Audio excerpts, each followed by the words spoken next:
Hey, it's me, Rob Ryan, and I am back with another really deep, joyful, and soulful conversation on this episode of Entrepreneurial Thinkers. I got the chance to talk to one of kind of the OGs of the entrepreneurial economy here in Los Angeles, a founder, a product leader, a product designer, a product executive, who has worked from the biggest, most innovative companies of their era back at the beginning of the internet, and building it here in Southern California. She's a surfer. She's a yoga practitioner who believes in kind of the inner equilibrium that is important to all of us. And now she's an author, getting ready to share with us a leadership book around intentional leadership, and is an active coach in the entrepreneurial community, coaching with executives and entrepreneurs from companies of all sizes. Sara Hicks and I just had a really beautiful, fun, joyful, really insightful conversation. If you are an entrepreneur or an investor, or frankly, just someone who is participant in our local economy here in Los Angeles or anywhere in the world, trying to understand how do you lead both your life and your work with greater intention and purposefulness. And frankly, inside of that joy, there are so many lessons to be learned here. And also, quick add-on, if you're a product builder, if you're an entrepreneur trying to build a product, try to scale a product, Sara's professional background, which we talk about in depth, is some of the richest experiences that you could possibly tap. She literally has built products that serve billions of users for massive companies, scaled things to the levels that all of you young aspiring entrepreneurs or new entrepreneurs dream about scaling your companies. And so she gives a ton of insight on that, but it's from a very soulful human place. So I really hope you enjoy this episode as much as we did making it for you.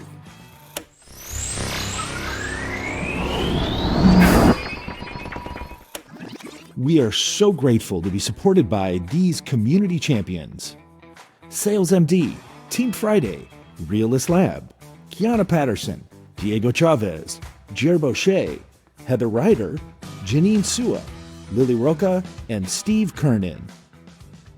Hola, hello, hi, bienvenido, and welcome back, or welcome to Entrepreneurial Thinkers. And if you're a listener, or if you're not, you're just joining us, this is the show where I get to have weekly conversations with some of the best and brightest entrepreneurial thinkers across all sectors and segments of society and industry, as we come together, as my mom used to try and implore me to do, to try to leave the world a little bit better than we found it. Today, we're super grateful to be joined by Sara Hicks, who's the founder and leadership coach at the Intentional organization. I love the name. I felt much more intentional even just since I met her in the pre-interview about a week ago. So I'm super excited to unpack that and get to understand more about being better at being intentional. So let me tell you first about Sara before we meet her, and then we're going to dive into an awesome conversation today. Sara is a proud Southern California native who was around, frankly, for the infancy of our kind of LA, SoCal entrepreneurial economy, in my opinion. And over her career has built billion-dollar ecosystems, authored a best-selling blueprint for purposeful leadership, and still finds time on a regular basis to enjoy kind of the yoga and surf life culture that we have here along our beautiful California coast. From the earliest days of the internet's .com era, which for people my age, I won't say our age, but my age, right? Our age, in the mid 90s, that was kind of the origin of all of this tech stuff that we now are partaking in. But from the earliest days of that era in the mid 90s, building her career at iconic companies of that era like GeoCities, Yahoo, and CitySearch, to taking the entrepreneurial leap as co-founder at Reaction Commerce, and then later leading product innovation at MailChimp, which we all know, right? Which acquired her company back in 2020. Frankly, Sara's done more than just build big and small companies. She's built better ways to lead them, better ways to develop products, and is now helping others to learn how to do so as well. She, in my opinion, is equal parts product visionary and leadership whisperer. She's a deeply experienced old soul with a contemporary finger on the pulse of today's technology economy, and one of the best tech voices focused on kind of the wisdom and humanity of it all, not just the bits, bytes, or TAM. So I'm super grateful to have kind of an old soul on the show with me to investigate all we're going to investigate today. So Sara, welcome to Entrepreneurial Thinkers. It's great to have you. Thank you so much, Rob. Wow, what a wonderful intro. I'm honored to be here. My pleasure. We've got a lot to cover. We're going to cover a lot of ground in the context of our lives, but we're going to also cover a lot of ground geographically and kind of industrially. But first things first, I want to frame kind of the first part of it because I talked about it in your history. It's unique. And I say this as a person who's lived here for 28 years now, and has seen the kind of the metamorphosis of Southern California, right? It's unique for me to not just meet like hardcore Angelinos or Southern Californians, but also to meet people who've been around since the origins of the industry. So just for those who are listeners in our audience who somehow think that like the LA entrepreneurial economy was just born in like 2020 or 2021, right? Help us kind of go back to some of those early go-go 90s as the internet was being born. And as Southern California, maybe to the surprise of many people, was really kind of at the center of it all, even though maybe we didn't all necessarily really realize we were at the center of it all. Tell us a couple of fun stories or anecdotal memories from way back then about how far we've come. Yeah. Wow. Okay. So I got to go back to memory lane. Yeah, let's do that first. Yeah, let's jump in. Well, as you said, like I started my career, I literally have grown up in tech. And most of that has been right here in Los Angeles, Southern California tech. I was born in Santa Monica. Like I'm as local can be. And I started my career at GeoCities, the OG, with web rings, back to those, online communities. Side note, I do kind of hope we get back to those types of communities. And it was just electric. It was an incredible time with GeoCities and with Yahoo and with just the rise of like niche communities and niche networks and personal publishing. And everyone was still trying to figure it out. This is before the advent of Google and search ads and different monetization systems, and advertising was just being figured out. And it was, the second I joined GeoCities, I don't think I ever looked back. And it's just been a ride ever since then of building and scaling and designing and shipping products at scale. And I just love that. There's definitely a theme in my career of empowering the underdog. I don't know. I just have a spot in my heart for small businesses, for hobbyists, and helping to, democratize, even though that's a big word, democratize access and democratize capabilities, and using online. I love your mom already. I've never met your mom. I just like to make the world better, to help, equalize things. I was the vice president of product at Etsy, another great example of, helping DIY makers to establish a living making things. And then it followed right into building Reaction Commerce, which we founded here. We had an office in Santa Monica, open source e-commerce platform built for retailers and brands and for developers. And then, like you said, eventually sold that to MailChimp, which is all about empowering the underdog. And think about that, right? You and I are so dating ourselves right now with some of these references, right? That like there are people who are regular parts of our community who won't even know what GeoCities was, right? So let's do that. Let's tell them what GeoCities was. GeoCities was, they won't even know MySpace, maybe. Like GeoCities. Right? That's really frightening. Pre-Facebook, people. Pre-TikTok. Unbelievable. Pre-Instagram, yeah. So GeoCities was an online community. It was, it was all divided up by neighborhoods, and each neighborhood was a specific area of interest. So there was the Coliseum neighborhood for anyone interested in sports. There was the Heartland for, people who are interested in craft. And there was, 40, 50 different neighborhoods, and you built your online presence, your webpage, in one of these neighborhoods.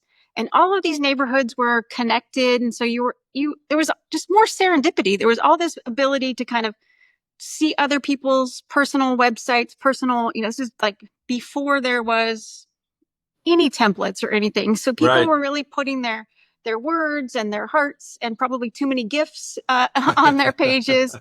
But you were instantly able to kind of get to know people and communities and build relationships. I still have connections from those days.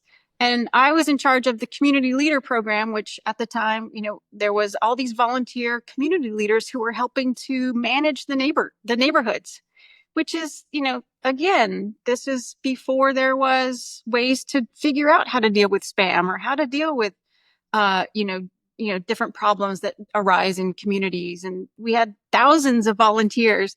Ultimately, GeoCities was acquired by Yahoo back in the day. And then I joined Yahoo and became the lead product manager for Yahoo Store, which became Yahoo Merchant Solutions, e-commerce. This is before Shopify even. I was going to say there will also be people in our community that won't know. Yeah, their reference about Yahoo will just be that it was like their grandma's email address or something, right? Totally.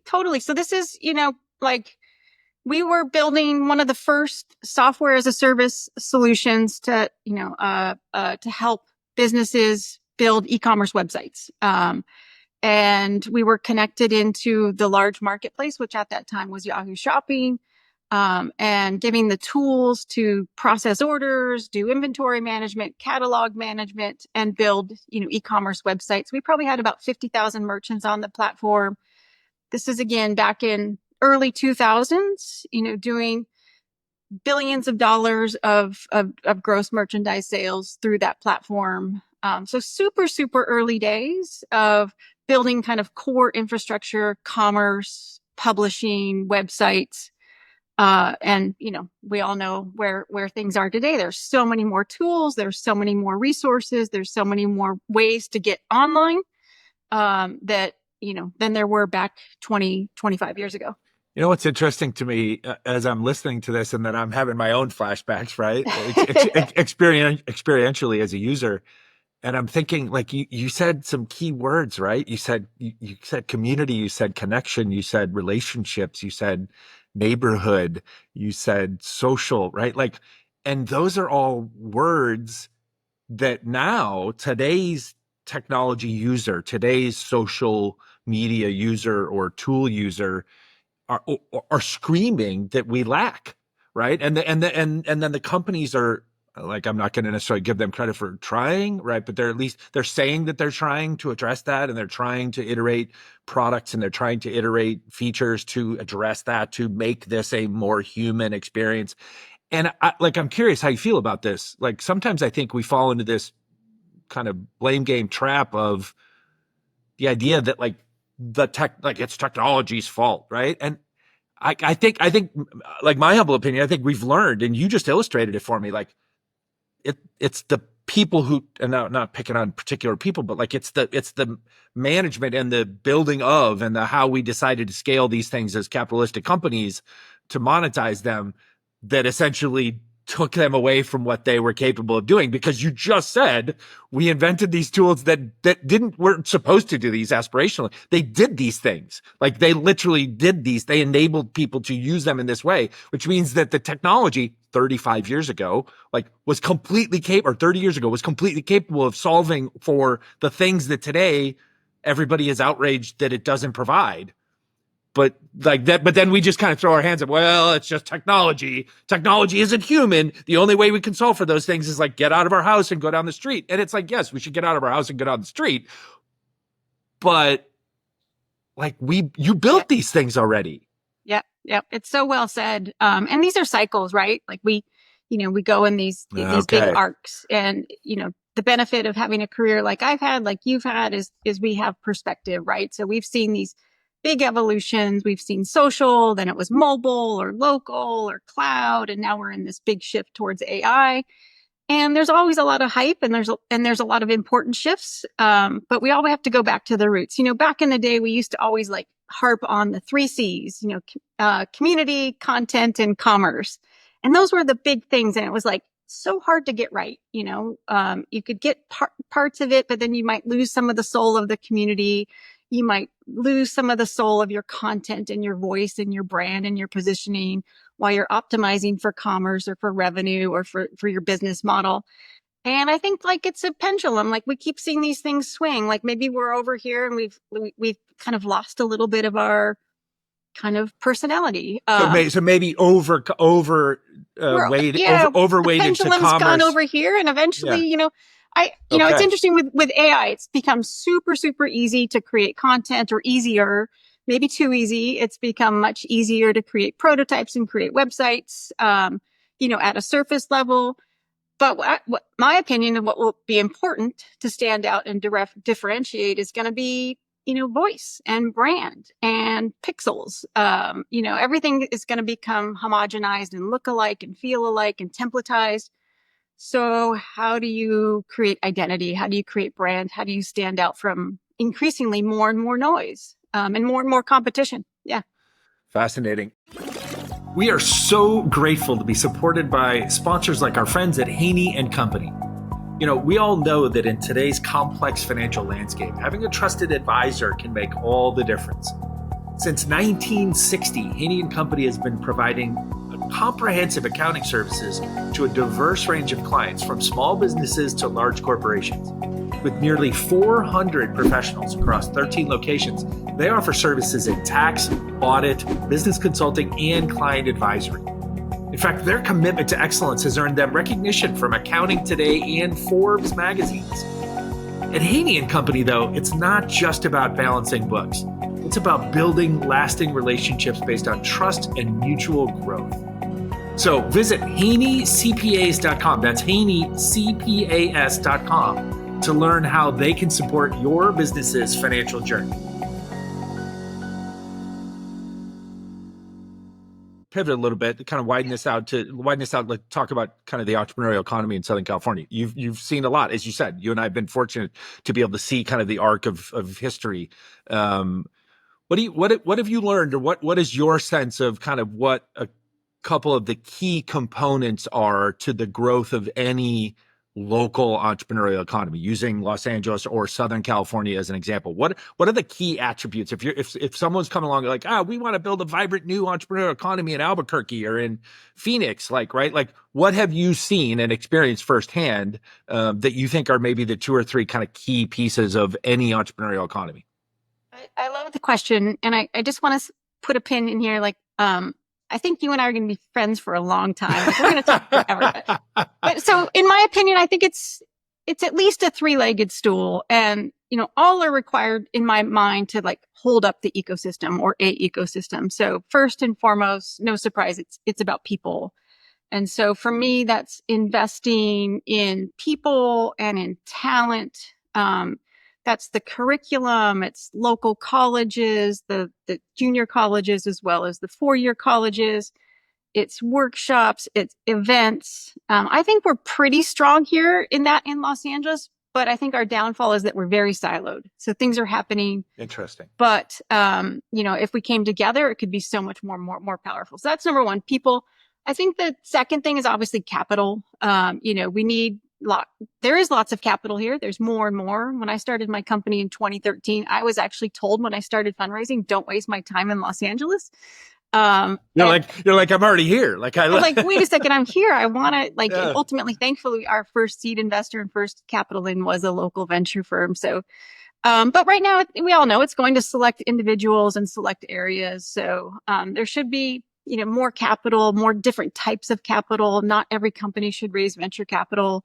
So more non-dilutive options, more grants, whether that's here or Albuquerque or any ecosystem, sure. You need that to really grow and seed the system.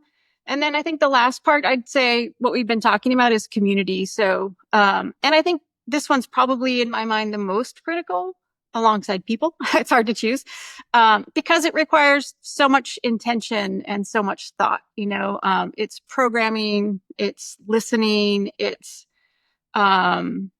evolving, it's inclusive. I see and go to a lot of events these days, and bring people together around food and drinks, which is all lovely. They're sponsored by the local ecosystem providers, whether that's banks or law firms.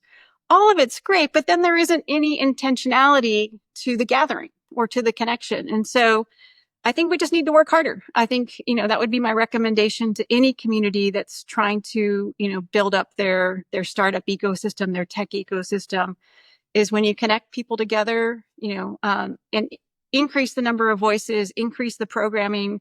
Don't just plop people together in a room around food, bring them together and actually facilitate conversation and facilitate, connection. I love that. I'll drop a little context in here for folks who you can understand. And when I say what I'm about to say, it'll make total sense to everybody, right? The reason we met is through our good friend and multiple time alumni of the show, Mickey Reynolds. And everybody who knows Mickey here in LA knows she's a queen of community, right? And is now practicing her trade passionately with the great, amazing, frankly, I think unicornish team of people at Slauson & Co. And you have Yes. been involved in their programming. You have been a mentor in their programming. So like that to those that know the community here, that tells the rest of the story. Okay. No wonder Sarah is passionate about these things. Right. Yeah. I got connected to Mickey last year through the Friends and Family Accelerator, where I was a coach last year. I'm a coach again this year. They're the real deal. I'm president of the Mickey Reynolds fan club for sure. Rob, you and I talked about it. Slauson & Co. is really doing the work and investing in economic inclusion and investing in lived experiences focused right here in LA, but also around the country. So a huge fan of the work and the programming that Slauson produces, for sure. Yeah. And a key component to your 1P and 2Cs of building a great entrepreneurial economy, right, is they are a contributor. They're a player in that. They are one of those pillar players to try and build what we need in all of those ways that you say. Here's what we can do better. Here's what we are doing well. Here's where to focus. They're critical. I will say that Slauson's all three. Right. They really invest in people. I mean, they're doing community right, and obviously on the capital side, investing, pre-seed and seed and with the Friends and Family Accelerator. So a huge fan of that as a model. Yeah. It was a rare. I love Mickey to death, and it was a rare circumstance where we actually got to break news on this show because she used a conversation with me on this show to announce the latest iteration of the Friends and Family, which was pretty cool. So yeah. All right, so go back to you now. Let's talk about this. Right, so.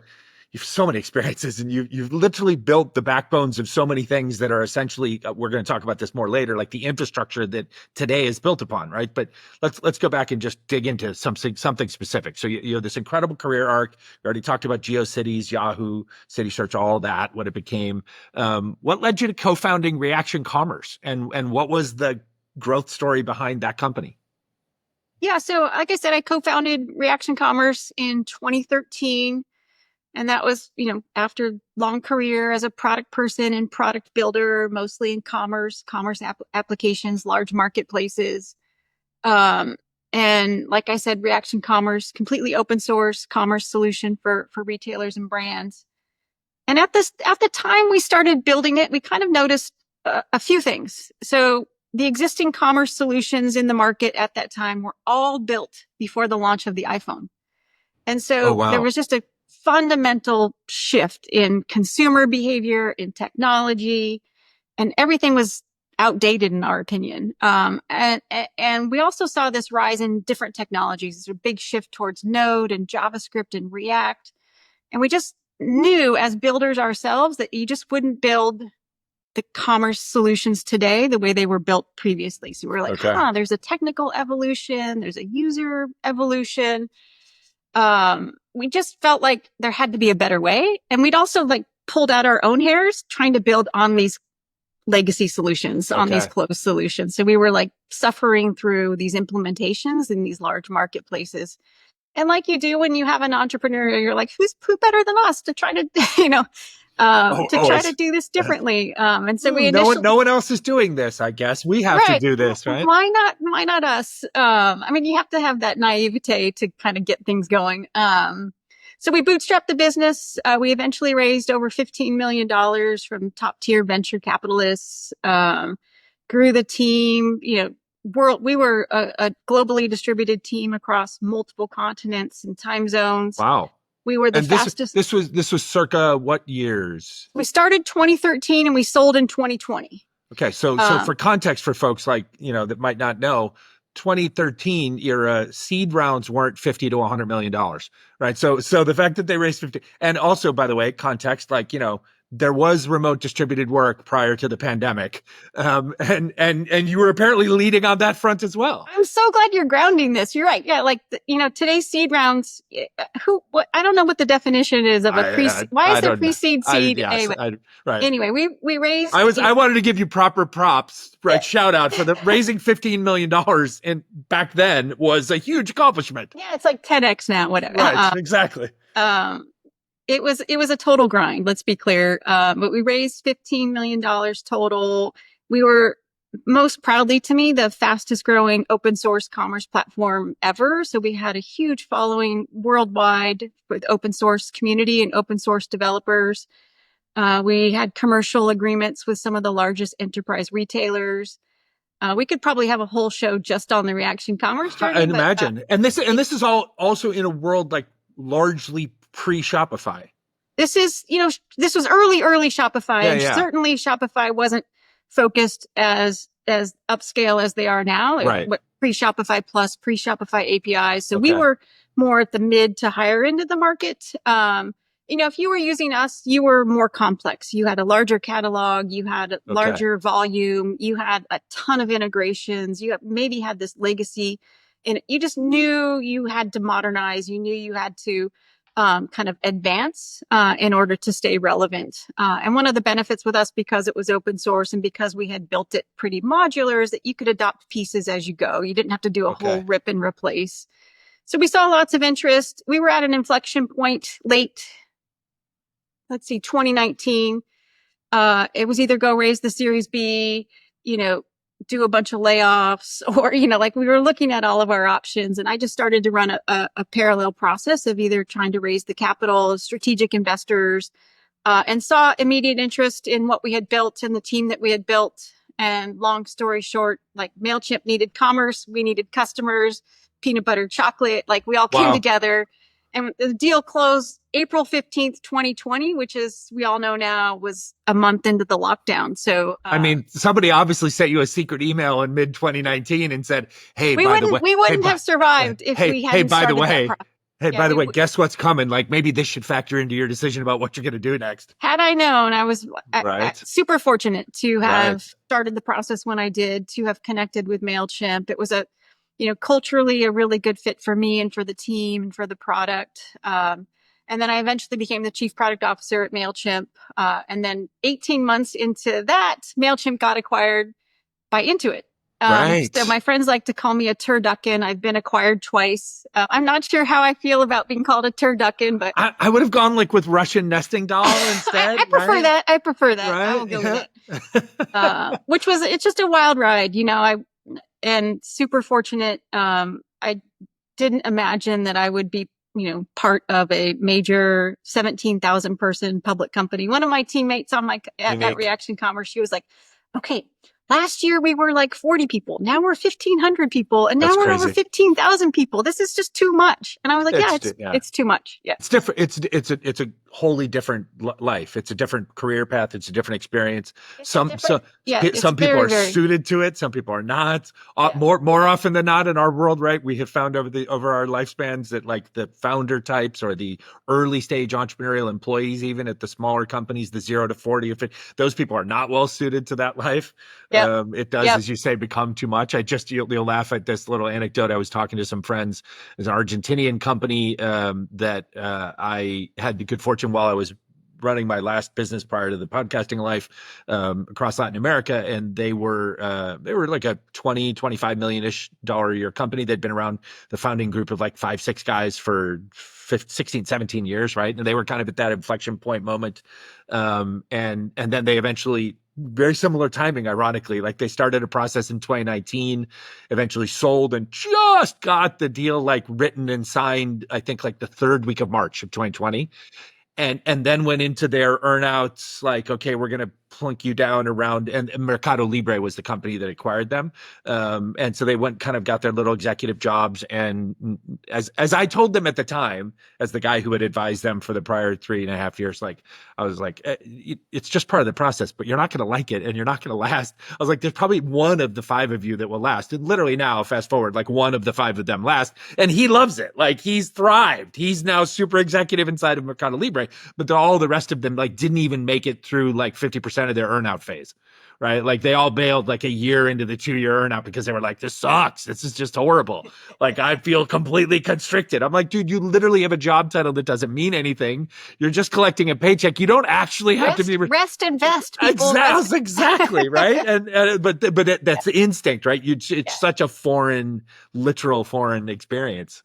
It's amazing. I learned so much through the acquisition, through you just don't know what it all means, what the cap table means, what a waterfall means, Yeah. how it all flows through. And then you get into, the acquiring company. And like you said, like it's a big shift. Like I had to kind of grieve my role as the founder CEO. I remember early days at MailChimp, I'd be like, I used to be in that meeting. Like I used to make that decision, Right. No, And I'm going to lunch right now, walking past that conference room. They don't need me. Now I'm building the decks for someone else to present, Fascinating. and then it only got exacerbated, once we were acquired by Intuit. And ultimately I left early last year, and went full time into my coaching practice, which I love, and just coaching entrepreneurs and executives and managers to hopefully do their best work. And, as you mentioned up front, focused on finishing up, the book, which I co-wrote with my former CTO at Reaction Commerce. Oh, nice. And business partner and dear friend, Matthias. We sold the company and we were like, we're not done with each other. Like, we're like, Nice. we still have more to say and more to do, and felt like we had, we just wanted to work together still. And so it was, like we said, early pandemic days, and we had similar ideas for how to build and run companies. And we were like, weren't quite ready for the work divorce yet. We weren't. We were like, wait, this is a quick aside, but there's a kind of Buddhist parable, which is about the vessel and the contents. And we always used to think that, that the vessel was the company. And we were like, oh, wait a second. The company's now gone or acquired. So the vessel is actually us. The contents will change. And so the contents became, working on the book together. Took us about 4.5 years, fits and starts in there. But we just, had similar ideas. It was the kind of the book we wish we always had as founders and executives. That's awesome. And solving your own problem, entrepreneur. Right. I mean, like I used to go to Google and like, what am I supposed to do type things. How do I solve this? Or, where do I find a mentor? Like, how do I run a board meeting? Right. Yeah. All that stuff. We are so grateful to be supported by sponsors like our friends at eSudo. Running any business, but especially a law firm, means balancing a lot. And technology, frankly, shouldn't be a headache. eSudo makes information technology and cybersecurity simple for law firms large or small. With over 20 years of experience, they specialize in everything from Microsoft 365 management to advanced cybersecurity solutions. They help you to stay ahead of threats, manage your data securely, and keep your tech running smoothly so that you can focus on what matters most, your clients. eSudo understands the legal industry's unique needs, offering tailored solutions to ensure that your firm is always in compliance and always protected. Are you ready to upgrade your firm's technology or get help with your questions? Visit esudo.com.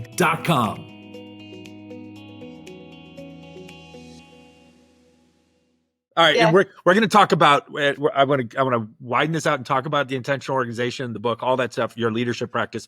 I have one last question, and this is honestly just it comes from kind of who you are as a person, like that I already sense so deeply, and some of the things you've said. But when you're busy building products and this is going to be, I think, instructive for entrepreneurs who are building now, right, and are always worried about scale and how do I scale this and how do I want to combine the humanity and the scale here. So like when you're busy building products for billions of users, how do you as a product leader make sure the product and your own thinking kind of stays grounded in what matters to actual real people? It's a beautiful question. Yeah. I mean, I think for me, I always have this thing that I say, and probably all my coaching clients and previous, colleagues are tired of it, but it's like, increase your inputs. No matter what my title was or how many, millions or billions of dollars we were generating on our platforms or where I was in my career, I have always valued and prioritized talking to customers or prospects.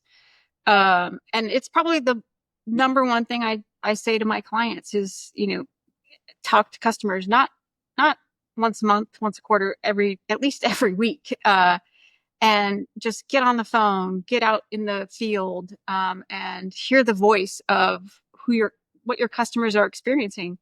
In the early days at Reaction Commerce, I used to walk down Abbott Kinney and just walk into the stores and ask the salespeople about their commerce solutions and what was working, what was not working, my crush is increasing. I love you more. I love you even more now. And half the time I would get a nope, not my problem, not my area of responsibility. I don't know. Yeah, but that in of itself, that's a data point. But then half the time I would get these like really interesting, genuine conversations that were really informative and just the humanity of it. So yeah, I think that staying rooted is about getting back to increasing your inputs, increasing we're all on Zoom. There's so much like we're so siloed in many ways, and that it's about getting out to Abbott Kinney or getting or here's another example. Early days at Etsy. So this is in Brooklyn in New York. We would walk over to the coffee shop across the street with our laptops and just people online be like, hey, can we show you what we're working on? And we'll buy your coffee. It doesn't have to be complicated. It doesn't have to be expensive. You don't have a tool. You don't need a tool. You just go and ask people. And people will tell you if they have an opinion, or if they don't have time, it's fine. Yeah, it's part of the process. 100% true. And I'll also add a layer onto that just to kind of advocate for technology being a useful tool, right? Is although I always say this, right? It's how we use these tools, all these things that we have that are between us, not versus like how we let them use us, right? And so my mantra and realization kind of maybe in this last 10, 15 years of my life was that I decided actively I was going to utilize the tools to serve my purposes as opposed to having the tools use me, right? And so even that layer, yeah, I'm 100% down. Like go to Abbott Kinney, go to the coffee shop, walk around Brooklyn, like get out into the real world, right? No matter if you're the startup founder at your co-working space that you work at with your teammates, or your teammates are spread all around the globe, or you're the executive at the larger company that's sitting up there at the high office, and you just go from there to the garage and get in your car and go home. Like break out of that. But also, like literally, I DM'd in Instagram my friend Mickey Reynolds in response to something she said. Like, so I injected myself into an emotional sharing that she was doing. And I simply said, because she knows this, I was like, hey, who are the next 2 or 3 amazing entrepreneurial thinkers that I should be talking to? Because I'm always adding guests. I'm always booking like that. And boom, like she got right back to me. And then she texted me separately via a different medium with more information. And then it was like, here's the LinkedIn link. Go check that out. Like so do both. Do them all. Like, or arguably as siloed and disconnected as we maybe either allow the tools to make us or we just fall into. The truth is, we have, as my dad used to say, they're all, God bless him, like they're all just tools, son. Like, and this was the guy who in 1989 or 90-ish, like bought the fax machine, and you would have thought he had bought like a $20 million IBM computer, right? But then when we went from faxes to like early emails, he would tell me, hey, we're going from I'm printing up, this is now you're getting the origin story of my initial training in my career. He's like, here, we're going to print out these materials. I'm going to give you and I'm not even going to explain this to the rest of the people listening. I'm going to give you here's your printed materials. Here's a Thomas guide map book. And here's a sleeve of quarters. And you today, son, are going to go sell what we're selling, and you're going to prospect, it's called, into this market, and you're going to go drive into this zip code, and that's where you're going to spend your day. And you're not going to come back to the office, or maybe I won't see you until I see you at home later tonight. Like, I'm not going to see you again until you've gotten rid of all that material, right? And we went from that to, hey, the fax machine, now we can send this to some of the people. Like now you can go, and then we went to email, and he's like, okay, now we can send that. And then I was like the cutting edge young guy, right? So I was like, oh, Dad, I have this pager, right? And he's like, great, that's just another medium. And then another tool. Yeah, my dad passed away both my parents, 2006, 2007. So I always frame it in this context. I always say like my dad basically passed away right before the iPhone, right? But he would have said about the iPhone and then social media and DMing and all texting and all that. He would have just said, and he has said it to me in my head for the 20 years since then, like, son, these are just the tools of the era. Like, use them to do the same thing that I taught you to do way back when I was teaching you how to go knock on doors in Phoenix, Arizona in 122-degree temperatures in the summer with a tie on and a shirt. Like, I was teaching you how to build professional relationships. I was teaching you how to tell a story and build relationships with human beings to try and help them solve their problems, or if they were businesses, to help them essentially do two things: make money or save money. Yeah. Yeah. and he's like, all the other tools that have come from that are just the same. And so people laugh at me now, 56-year-old guy, and they're like, how are you so like social media savvy? How are you like Mr. DM and text and all that? I'm like, because to me, it's not that I'm trying to be hip and cool and relevant. It's just another tool. Just another medium. Yeah.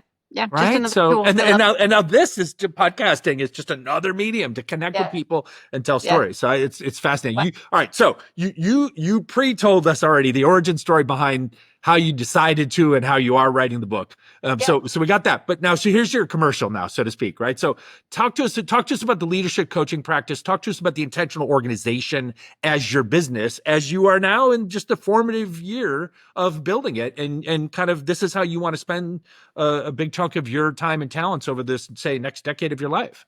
Yeah. So intentional organization, we're a global coaching firm. Most of my coaching is one-on-one with founders, with CEOs, executives. Most of those are early stage startup founders, but some are, later stage, even public company. We also like to lead workshops and facilitate offsites. That can look like, I don't know, anything. I recently led a co-founder kind of a full day kind of workshop offsite, just building relationships between co-founders, helping to improve team dynamics. We've got a workshop coming up on intentional communication, which is actually one of our chapters in the book, and just helping folks to build frameworks and routines to improve communication. That's pretty much the coaching firm. I've been working as a coach for several years now. And even when I was an executive, I always kept some space in my time, and it's giving back and working with others, is super important to me just personally. Yeah. And I feel like coaching is an extension of that. And now the book is another extension of that. No, very naturally so. I've read where you've said this, that you're as much right brain as left, right? And as much yoga practitioner and surfer as business executive, right? So how has that truth as a human, as a woman, as a business person, how has that blend kind of shaped the way that you think about products or companies or teams, or now, imparting leadership wisdom to others? Yeah. I was at yoga this morning. Nice. Well done. I shared this with you in our pre-call. So my mom was an artist, and my dad was an entrepreneur, businessman, and I am proudly and most definitely equal parts of both of them. And so, on one side, I love that design and kind of building and creating aspect, and doing that at scale is really interesting. I used to say that my canvas is the browser. My mom's canvas was actually this stuff, that you can see behind me. Right. And then on the other side is the analytical. Like, I love building teams and growing teams and defining strategy and building product roadmaps and tracking progress. And I think those in equal measure are what help people to, be successful. I often say that, like, my leadership style and my coaching style is, kind of like strong back, open heart, which is very yoga. Okay. And so you can see when people are out of equilibrium, when it's too strong back, it's too rigid, it's too structured, it's not flexible for people who need flexibility. And then you can also see the other side with the open heart, the communication, the empathy, the, intentionality, all the, team building aspects. And you need both to hold up a company. You need both to hold up a team. You need both to hold up an organization. So my coaching practice is definitely rooted in both sides. And it's just what I value as a leader, what I value as, the leaders that I worked with, who see each human as a human, not so much as a resource. Yeah. It sounds to me, it seems to me, right? It's not so much, if I'm hearing it right, right? If I'm interpreting this, it's not so much about the mythical, well overused phrase of, work-life balance, right? It sounds like it's more what can create that for you is actually just more balance as a human, like balance internally, right? Yeah. Like I Yeah, love I that. love that. Like I've never heard that strong back. What was it Open again? heart. Strong back, open heart. Strong Yeah. back, open heart, right? I mean, Yeah. that's such a beautiful, first of all, That's it. beautiful Yeah. phrase. Yeah. To me, it's about integration, right? It's about, I think you just said it really well. It is balance. I don't believe in the binary work life, like Right. system. Like it's all life. It's all who we Yeah. are. Um, you know, at the, not to get morbid, but at the end of the day, it's not about like my job title's not going to be on my gravestone. Like it's going to be, I want to be remembered as someone who was sincere. And like, I just want to be remembered as someone who, even when I mess up, because I will, because I'm human, or even when I fail, which I will, because I'm human, that at least I did it with sincerity. At least I hope I did it with sincerity. And I don't know, that stuff gets lost. It gets lost in, video. It gets lost in text. It gets lost in translation. And so that's why I think it's super important just to, connect like this, or connect, individually with folks. You may appreciate this. That's a lie. You will appreciate this. I in it because you just experienced a version of it in an intro that I scripted for just a middle-aged male founder. I specifically referenced the fact that he's a doting father, a loving husband, a kind soul with a big heart, and then said all the other stuff about him that was similar to the stuff I said about you, right? Yep. And he texted me afterwards, and he was like, and he's been in business as long as you and I have. He's like, I don't think I've ever been introduced myself and included those things in it. I was like, buddy, that's the thing that makes you you. Like, that's the thing that honestly, like, I'm most intrigued and interested in is That's the that. stuff that matters. Yeah, I was like, if you weren't those things and you were just the guy who had the resume that you have, I was like, I probably wouldn't be having this conversation with you because you wouldn't be that uniquely interesting to me. Like, it's the fact that you have that resume of professional experiences and depth and range that you have, plus you're actually a genuinely good, grounded human being. Right. I was like, that's what makes this the most interesting conversation ever. Yeah. Yeah. But I Well, also felt a little tinge of sadness for him.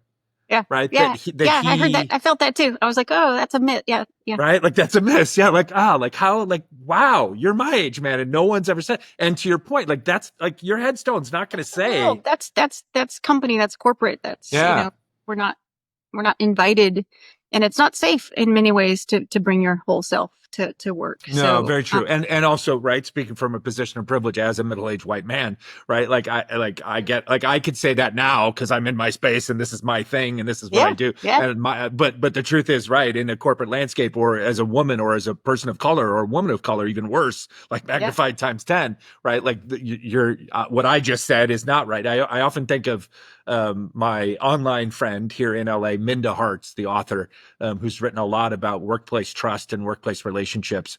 And she comes at this from the position of a young Black woman who rose up through traditional corporate and obviously just had a lot of bad toxic experiences, as sadly so many people do, right? But especially particular groups of people in our country. And I'm always so heartened by just kind of her perspectives. And even I haven't read fully every one of her books, but I have, like, I DM with her and talk to her. We have a ton of common friends here in LA, and I'm just always so impressed with just how she advocates for the need to bring the whole self, but then also like takes that into the boardrooms and advocates with the corporations that says, like, you've got to create conditions that allow people to do this because frankly, you're limiting the growth potential of the company. You're hurting yourselves economically by fostering this inability for people to bring them to their total self. So Yeah. so And true. So important. it's a, not to get political, but it's a scary world right now where words Yeah. like inclusion are becoming, banned and taboo. And, Yep. we define an intentional organization as an organization that values clarity and learning and inclusion. And all of those require so much, discipline and so much focus and so much, like work. We say in our book that, a most businesses start with this like one big idea, right? Like this exciting big idea. I'm going to solve the world. But then they succeed or they fail with this 1,000 or 1,000,000 small decisions. And those things may seem mundane or may seem tedious, but they're critical, and especially critical, when things are going well and when things are going not so well, right? Great segue. By the way, thanks for setting me up. You're the best podcast guest ever. Thanks for setting me up for the proverbial. Hey, one more question before we get to our closing segment, right? So I wanted to hit on that, right? Because I think what you were just leading us into is critically important for all of us to think about. Executives on the corporate track, entrepreneurs, investors, maybe especially being sensitive to this. Like, it's easy to lead and to quote unquote lead well and intentionally, right? When everything is super overfunded and everything is up and to money the right. in the bank, right? Things are flowing. Yeah. All the charts are up and to the right. They're all the proverbial hockey sticks, right? But what does intentional leadership look like on a bad day when things aren't going well? How do you, because I got to imagine you meet a lot of your clients at the intersection of their worst days and their need for someone to talk to, like bat phone Sarah, right? So talk to us about how you can help us understand how important being intentional about our leadership on the worst days is. Yeah, sure. I mean, ideally, it looks the same on hard days as it does on easy days. And so, like, it's why it's important to build these foundations, to build these muscles. It's all about consistency. And I'm talking about like I said, mundane, but it's like conducting meetings. It's how you provide feedback and forums for feedback. It's how you set goals. It's how you set your strategy. It's how you communicate. It's tedious, but these are the lifeblood. These are the life force of organizations. How you collaborate, how you delegate, decision making, visibility, ownership. There's just so many. It's all those like working systems. Yeah. The day to day that building routines and building frameworks. We're big fans of frameworks and methodologies. How you get the job done across the organization, not just once, but in repeatable ways, so that because it will happen, when something goes wrong and a big challenge comes up, big customer, churns, or you don't get the Series B, you're going to reduce your waste. You're going to reduce, the time it takes to recover from that, to solve that problem, and focus more in on kind of being in the solution rather than stuck in kind of all the challenges. We always like to say it's about sweating the small stuff, and doing that continuously, consistently, again, so that when the weather shifts, you have a pattern, you have a routine that's kind of just like clockwork. It comes right in. You get back to kind of the basics, and everyone knows what to do and how to do it. I've said for years, like there's a segment of people that know me that just think I'm absolutely like just over the moon, always positive, right? Like just like I am a high energy person. I get that, right? But what a lot of people don't know, and especially people I've met at like different chapters of my life, they don't see the totality of me back in my early days career at 22 years old, or with the first startup at 28, 29 back in 1998, 99. And I say what I've learned most about myself as I've aged, which I'm so grateful for, right, is that I am kind of boringly, predictably, stably, pretty the same guy. Like, and so I'm as much, whether it's now and it's not like I don't like brag like consistent, like I'm the most consistent, but I am like stably in this range of just how I am, like how I move through life. And that means through my work, through my like social life, through my family life, whatever. Grandpa Rob, Uncle Rob, or as I was bestowed upon me by all the Latin American entrepreneurs, the young entrepreneurs, when I was down there for so long, like Tio Rob, Uncle Rob in Spanish, right? And then Rob the podcaster, Rob the CEO, Rob Dad to my daughter Riley, like all that. It's basically the same guy. But I can tell you, It didn't used to be the case. Like probably, probably through my early 40s after my parents passed. And then I kind of had an awakening and my daughter came to move with me full time. And I raised her by myself through her high school years, which that's a whole other podcast. But literally a shape shifting experience to transform me as a man, as well as just as a human. But yeah, I had like volatile Rob. I had like work Rob in my 20s and 30s. I had like sales guy Rob, and then friend Rob, and they were all kind of variations of a character. But there was maybe a little overlap, but now there's much more. Right. Yeah, there was some common feature functionality, obviously, because there was I famously say now at my age that one of the things that kind of unlocked life for me in the way that I live it and enjoy it now in my early 40s was that I kind of had this awakening after my parents passing to go back contextually and realize that like Bobby Ryan, which was what my mom called me up until I went to college, like 0 to 16 me is now essentially me 42 forward. Yeah. And it was the years in between when I was essentially feverishly trying to be some variation or version of what I thought my dad wanted me to be, which by the way, we resolved that on his deathbed. And he was like, I didn't, I'm like, well, you could have said that, right? That would have been nice to tell me more explicitly. So I didn't have to try and interpret it, but I only burned like 25 years of my life trying to chase. Would have been good to get to this earlier. Right. Yeah, exactly. Would have been helpful, but that's okay. But to your point, right? So the core was there. I've found it again in my maturing years and like unlocked it in a great way. But I love that. Like it's that, and you can't, I always say this to young founders all the time, right? You're 24, like, and you're starting this company and you're killer at all these different things. You're incredibly talented. The thing I cannot teach you or impart upon you is how to be 40-year-old you. Yep. Like you only will be 40-year-old you. Literally, it's the one thing you can't cut the line.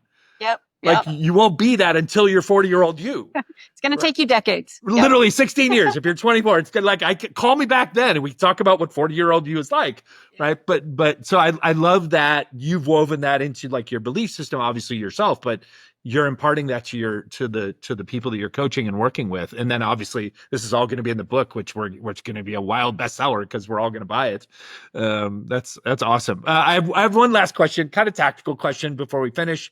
I love to give people something kind of like, bullet points they could take away and take notes and be like, okay, I'm going to go try and impose this in my world tomorrow.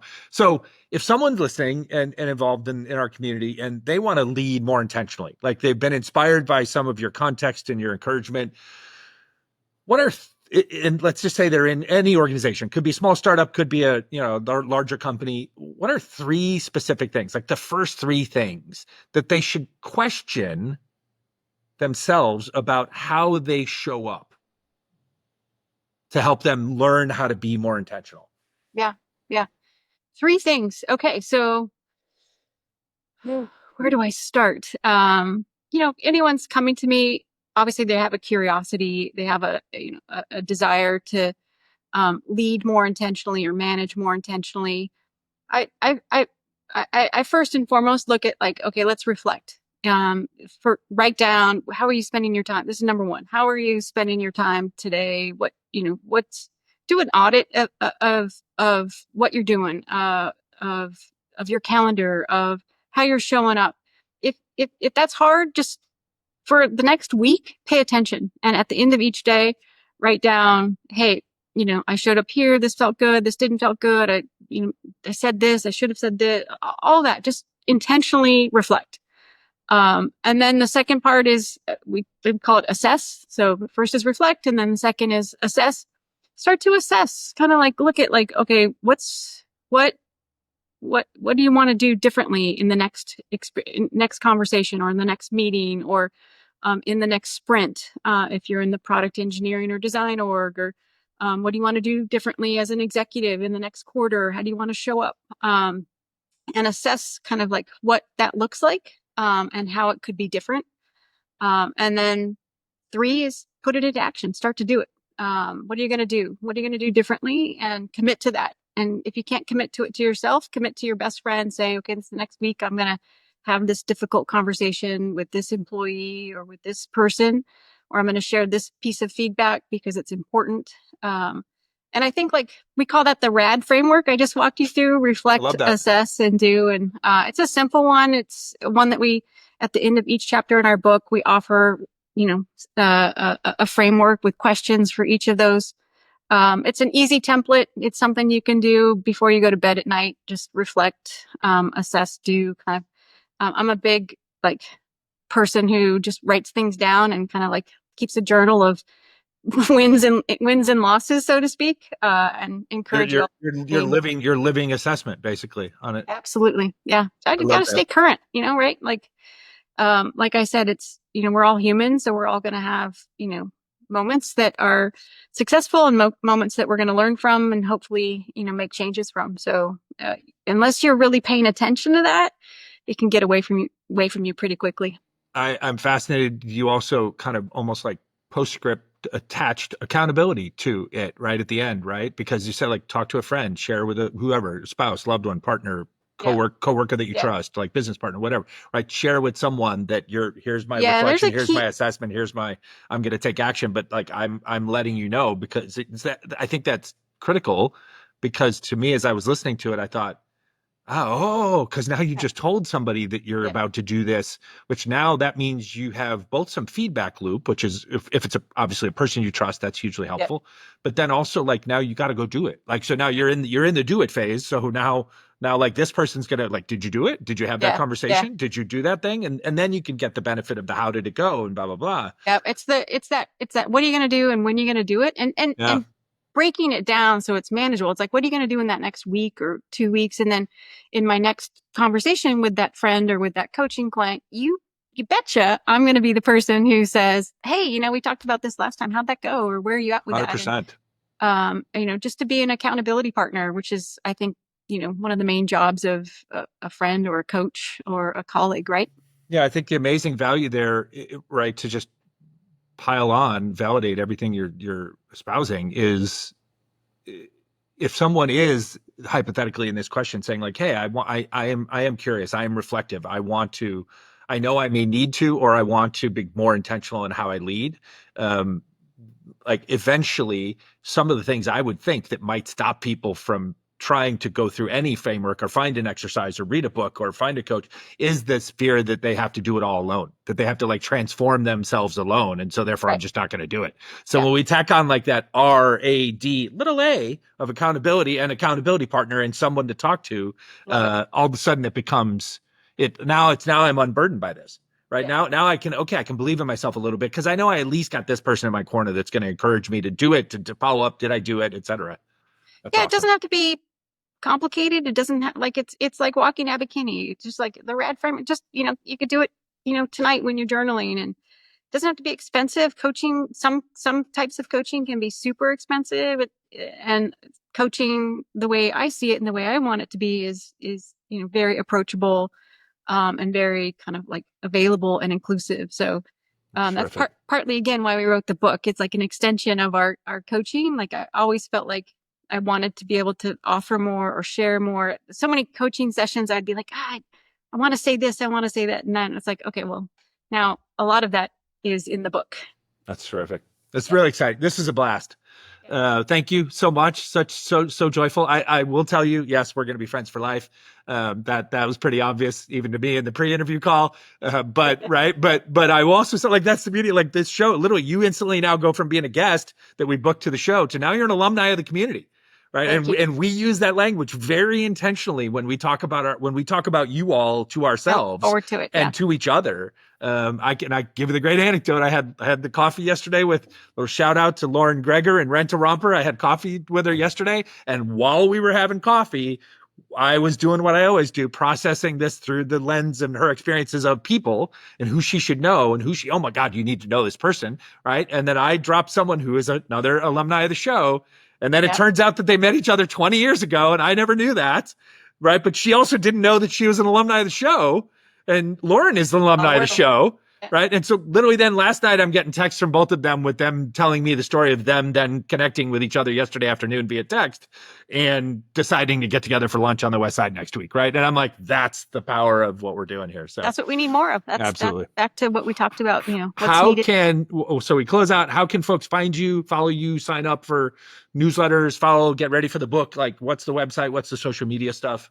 Yeah, so my website's saralouhicks.com, SARALOUHICKS.com. You can find all the ways to contact me and all my social, LinkedIn, all that stuff.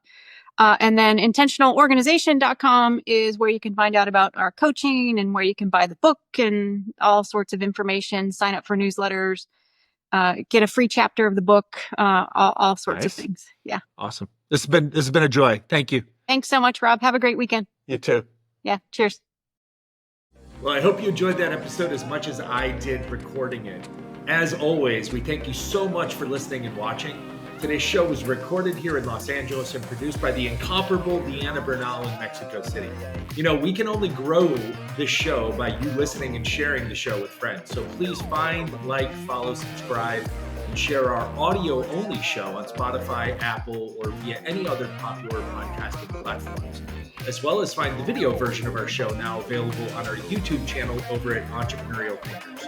And of course, you can follow along on our various social media platforms for fun and informative clips and content at Entrepreneurial Thinkers, wherever you can find us. And if you'd like to connect with me, you can find me at I Am Rob Ryan on just about any social media platform. Gracias, thank you, and have an awesome day.